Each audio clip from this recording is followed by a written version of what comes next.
Assalamualaikum warahmatullahi wabarakatuh. Kembali lagi bersama kami di Pondok Fisika. Insya Allah pada kesempatan kali ini kita akan melanjutkan materi sebelumnya, yaitu tentang rangkaian seri RLC. Sebelumnya kita mungkin sudah membahas rangkaian RL seri dan rangkaian RC seri ya. Nah sekarang kita masuk ke rangkaian seri RLC. Ini adalah perpaduan antara ketiga komponen ya. Kalau sebelumnya dua, sekarang 3. Nah, seperti biasa saya punya simulasi dari PEC ya. Ini ada sumber tegangan AC, kemudian dihubungkan dengan resistor, kemudian ada induktor dan juga ada kapasitor yang dirangkai semuanya secara seri ya. Dan setiap komponen atau alat listrik, yaitu resistor, induktor, dan kapasitor, kita pasang dengan voltmeter. Nah, seperti apa nanti perilaku tegangan pada masing-masing komponen ya, kita akan lihat bersama-sama.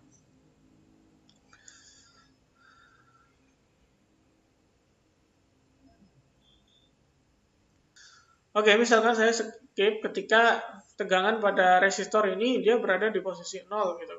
Kalau kita lihat tegangan pada induktor dan tegangan kapasitor ya. Nah, kita bisa simpulkan ya bahwa tegangan pada induktor dia mendahului tegangan pada resistor ya, besarnya 90 derajat. Dan tegangan pada kapasitor ya, fasenya dia tertinggal daripada tegangan pada resistor ya, sebesar 90 derajat pula ya. Nah, ternyata perilakunya sama aja ya, ketika ketiganya digabung jadi satu, perilakunya masih sama. Fase tegangan induktor mendahului fase tegangan yang dimiliki oleh resistor, dan fase tegangan yang dimiliki oleh kapasitor dia tertinggal daripada fase tegangan yang dimiliki oleh resistor. Jadi ini perilakunya tetap sama ya, seperti pada rangkaian-rangkaian sebelumnya. Kalau belum belajar tentang rangkaian yang sebelumnya ya, sebelumnya ada rangkaian RL yang dipasang secara seri ya, dan rangkaian RC juga yang dipasang secara seri. Silakan buka ya. Ya baik. Rangkaian RLC ya, dia mempunyai 3 kemungkinan sifat ya. Pertama, sifat yang mungkin itu adalah induktif. Nah, sifat induktif ini terjadi ketika tegangan pada induktor dia lebih besar daripada tegangan pada kapasitor ya, atau VL lebih besar daripada VC. Yang kedua, tegangan akan bersifat kapasitif. Bagaimana? Nah, ketika kondisinya tegangan pada kapasitor itu lebih besar dari tegangan pada induktor. Dan tegangan akan bersifat resistif ya, ketika tegangan pada induktor sama dengan tegangan pada kapasitor. Nah, sekarang kita akan bahas satu persatu ya. Oke. Nah, untuk yang pertama, sifat induktif ya. Ini terjadi ketika tegangan pada induktor lebih besar daripada tegangan pada kapasitor ya, sehingga diagram fasor yang terbentuk adalah seperti ini. Seperti biasa ya, VR ini akan selalu sefase dengan I ya. Nah, kalau kita lihat ya antara tegangan pada induktor dan tegangan pada kapasitor ya, mereka itu berlawanan arah gitu ya. Maka kalau vektor dia berlawanan arah ya, maka dia saling mengurangi ya. Nah, untuk kondisi yang seperti ini, tegangan pada induktornya dia unggul gitu ya. Maka resultannya lebih mengarah ke induktor gitu ya. Nah, lebih ke atas. Alhasil, sekarang ada tegangan pada resistor dan tegangan hasil pengurangan antara tegangan pada induktor dikurangi tegangan pada kapasitor gitu ya. Oleh karena itu, tegangan totalnya ya bisa kita cari dengan cara meresultankan antara kedua vektor ini. Resultan antara VR dan VL min VC. Ya, maka didapatlah V ya, vektor V atau tegangan total ya pada rangkaian ini. Nah, karena VR dan VL min VC ini tegak lurus ya, dapat kita cari resultannya dengan persamaan resultan untuk dua vektor yang tegak lurus ya. Nah, VR kuadrat plus VL min VC kuadrat ya. Dan ini juga membentuk sudut ya seperti biasa antara tegangan dan arus. Berapa sudutnya? Sebesar theta. Nanti kita bisa cari tetanya berapa. Nah, sekarang kita akan menentukan impedansi pada rangkaian RLC ini ya. Nah, kita kalau ambil lagi dari persamaan tegangan yang ini ya. V sama dengan akar VR kuadrat ditambah dalam kurung VL min VC kuadrat gitu. Nah, ini kita bisa jabarkan lagi persamaannya menjadi seperti ini ya. Ini yang kita keluarkan dari masing-masing V ya. Nah, maka dapat I kuadrat R kuadrat ditambah dalam kurung IXL min IXC kuadrat gitu ya. Nah, masing-masing punya I ya. Nah, I-nya kita bisa keluarkan. Nah, didapatlah IZ ya sama dengan I akar R kuadrat plus XL min XC kuadrat. Ya. Nah, nilai Z-nya ini adalah akar R kuadrat plus XL min XC kuadrat gitu ya. Jadi kalau kita lihat sebenarnya hampir sama ya cara mencari impedansi seperti rangkaian RL dan RC ya. Kita tinggal meresultankan saja vektor-vektor yang ada pada diagram fasornya gitu. Oke, sekarang tinggal pergeseran fase ya antara tegangan dan arus. Pergeseran fase atau perbedaan fase antara tegangan dan arus ya bisa kita lihat pada diagram fasor. Ini tegangannya ya, kemudian ini adalah arusnya. Beda fasenya udah pasti theta gitu ya, udah jelas gitu. Nah, bagaimana cara mencari nilai theta ini ya? Seperti biasa, kita pakai tangan ya antara VL min VC ya dan VR gitu ya. Atau kita bisa tuliskan sebagai berikut ya. Tan theta sama dengan VL min VC per VR ya.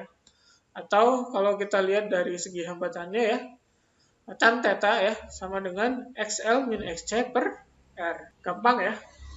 Gampang sekali. Oke. Nah, selanjutnya rangkaian bersifat kapasitif. Seperti yang sudah disampaikan sebelumnya, rangkaian kapasitif ini adalah rangkaian yang tegangan kapasitornya itu lebih besar daripada tegangan pada induktor gitu ya. Atau VC lebih besar daripada VL gitu. Nah, kalau kita gambarkan diagram fasornya jadi seperti ini. Seperti biasa ya, VR ini satu fase dengan I ya. Nah, kemudian VL-nya ke atas seperti biasa dan VC-nya ke bawah gitu. Nah, VL dengan VC dia berlawanan gitu. Untuk kali ini VC-nya lebih besar ya, kapasitif VC-nya lebih besar. Nah, maka hasil penjumlahan vektor antara VL dan VC ya, atau resultan antara vektor VL dan VC, kita bisa didapatkan vektornya arahnya ke bawah gitu ya. Karena untuk kondisi kali ini yang menang itu VC-nya ya. Berarti VC dikurangi VL gitu. Nah, sehingga tegangan gabungan ya di rangkaian ini kita bisa cari dengan resultan antara VR dan VC min VL gitu. Nah, sehingga kita dapat ya. Nah, ini adalah hasil resultan vektor ya. Tegangan dari VR dan VC min VL. Antara arus dan tegangannya ya, antara V dan I dia membentuk sudut theta. Nah, karena V ini adalah hasil resultan antara VR dan VC min VL ya, maka kita bisa menuliskan seperti ini ya. V sama dengan VR kuadrat ditambah VC min VL kuadrat gitu ya. Ini adalah rumus untuk mencari resultan pada dua vektor yang saling tegak lurus. Nah, sekarang kita tentukan impedansi rangkaiannya ya. Kita ambil dari persamaan sebelumnya. V sama dengan akar VR kuadrat ditambah VC min VL kuadrat gitu. Nah, kita keluarkan I-nya semuanya. Nah, ya. V sama dengan akar I kuadrat R kuadrat plus I RC min I RL kuadrat gitu. Nah, karena semua punya I kuadrat ya, nah kita bisa keluarkan I-nya. Nah, jadinya IZ ya, sama dengan I akar R kuadrat plus XC min XL kuadrat ya. Kanan ada I, kiri ada I, kita bisa coret. Nah, dapat Z sama dengan akar R kuadrat plus XC min XL kuadrat. Seperti itu ya.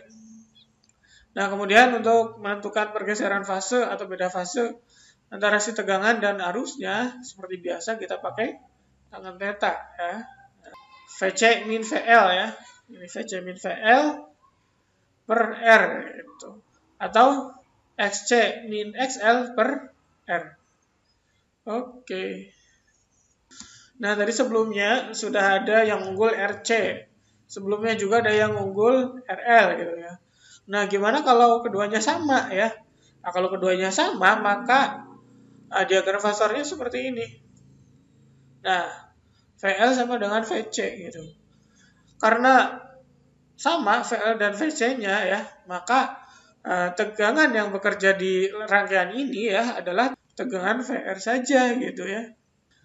Nah, bisa dicari dengan I kali R-nya langsung gitu ya. Nah, untuk impedansinya bagaimana gitu. Nah, Z-nya ini sama dengan nilai R-nya gitu. Nah, selanjutnya untuk mencari pergeseran fase antara tegangan dan arus gitu. Arusnya sefase dengan tegangan, artinya pergeseran fase atau perbedaan fase antara tegangan dan arusnya ya 0 gitu karena tidak ada perbedaan fase. Nah, inilah rangkaian resistif. Nah, pada rangkaian resistif ini ada yang disebut dengan resonansi rangkaian gitu. Resonansi bukan hanya dipuji saja gitu ya. Ternyata di rangkaian listrik pun ada istilah resonansi. Kapan resonansi dalam rangkaian listrik ini terjadi? Resonansi terjadi pada rangkaian listrik ketika VL-nya sama dengan VC ya, atau kondisinya sedang pada tegangan resistif gitu. Nah, untuk mencari frekuensi resonansinya ya, kita bisa turunkan bersamaan VL sama dengan VC ya. VL jadi I kali XL ya, dan VC jadi I kali XC gitu. Kita turunkan lagi jadinya omega L sama dengan 1 per omega C. Kemudian kecepatan sudutnya kita kumpulkan jadi 1, jadi omega kuadrat sama dengan 1 per LC ya.